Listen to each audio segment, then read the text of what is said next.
खांद्याला खांदा लावून वंचित बहुजन आघाडी वाढवण्याचं काम केलं, अशा आमचे लहान बंधू फिरोजभाई तांबोळे यांना मनोगत व्यक्त करण्यासाठी विनंती करतो.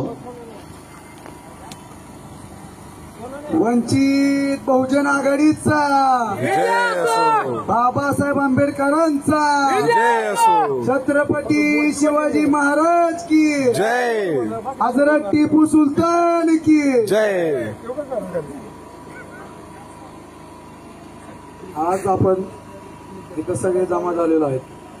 आपण सगळ्यांनी आतापर्यंत भरपूर आमदार बघितलेत, मी पण बघितले, पण मी दादासारखा आमदार बघितलेला नाहीये. कारण दादा सर्व गोरगरिबांसाठी झटणारा एकमेव नेता आहे.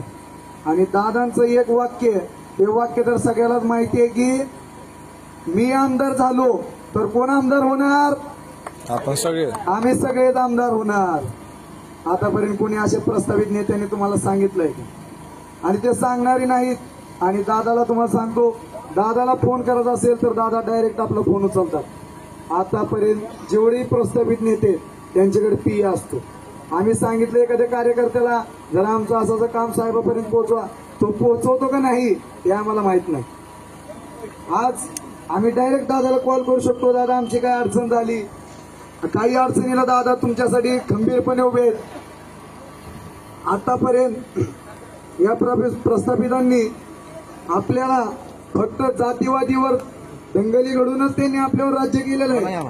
पण आज आपल्याला आपले जे साहेब आहेत बाबासाहेब आंबेडकर यांचं तत्व असं आहे, आपल्याला प्रत्येक समाजाला घेऊन पुढे जायचं आहे. आता पकड जाती घेऊन आपण पुढे जाणार आहोत. और मैं एक हमारे मुस्लिम भाइयों को बताता हूँ,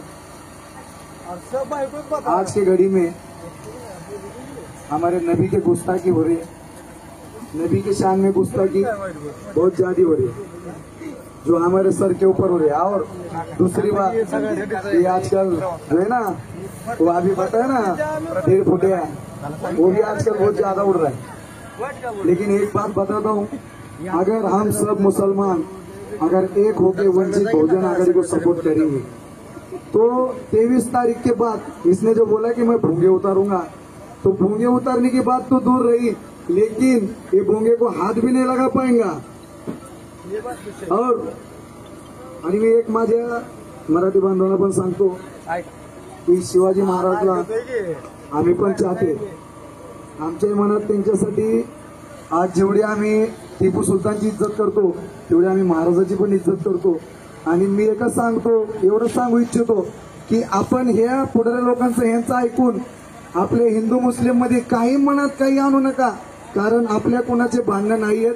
फक्त असं आहे की ह्यांचं घर चालवण्यासाठी ह्यांनी आपले भांडणं लावतात. म्हणून फक्त माझं एकच वाक्य आहे, आपण सगळ्यांनी एक होऊ आणि वंचित बहुजन आघाडीच्या हाती सत्ता देऊ. एवढंच बोलतो. जय भीम, जय मीम, जय शिवराय.